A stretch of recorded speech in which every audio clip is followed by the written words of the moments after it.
When you've got past the first section and your mind around that you need to do something, where do you go? Where do you start? What is it that actually is that first phone call? What drives you to it? And who do you pick the phone up to? Where do you look? I mean, we are in such a quirky, different sort of industry. And you've got property, you've got the NHS, you've got the clinical commissioning groups, you've got the LMC, you've got a whole bunch of big organisations around you which pull you this way and pull you that way. And sometimes you need to find somebody outside the loop which actually can sort of try and pull all these different aspects of this all together to give you focus, to give you space when discussing it. And it may be that it'll come up with something slightly different, something slightly off the wall, which actually delivers what you want. Now, what I've been very wary of, I mean, recently we've had the CCGs, as they are literally the commissioning groups. They are now getting involved in part of the property procurement group.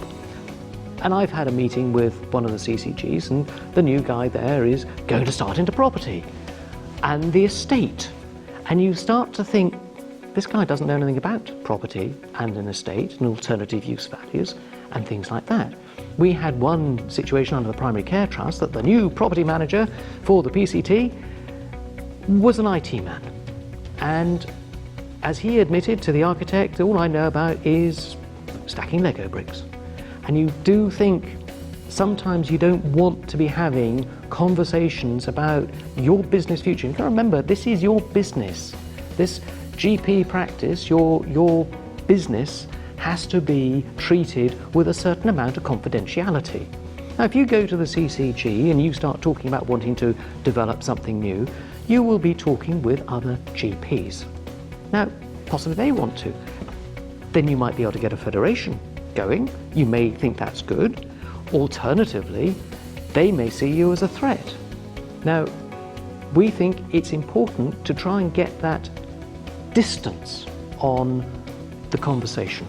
And that's where, with our experience, and we have a lot of experience in this, my architect, which we work with, he's done about 150 surgeries. We've been at this now for 12 years, advising a particular company which has built up a very solid investment portfolio of surgeries. We're now bringing out our consultancy services to GPs who may not choose to be in a leased surgery. They may choose to own their own surgery. We can now help them deliver their dream. They may choose, having had a discussion, that they would rather go with a third-party developer. That may not have to be the company that we're involved with. It may be one of the other third-party developers. But the first thing you've got to do is try and get that distance between you and other people and have a conversation. We have to work together to deliver a facility.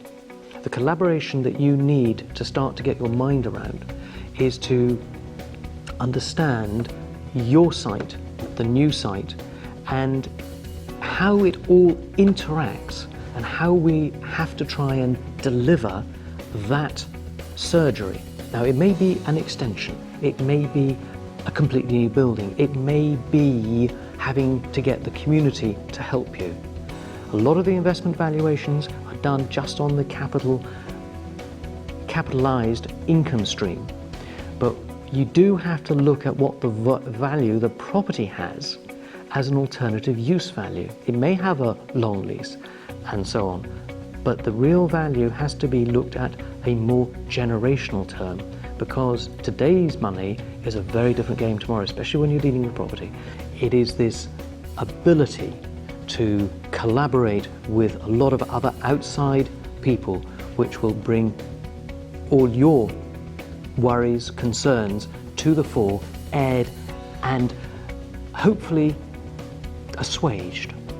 And then we can try and find a route to go forward with it.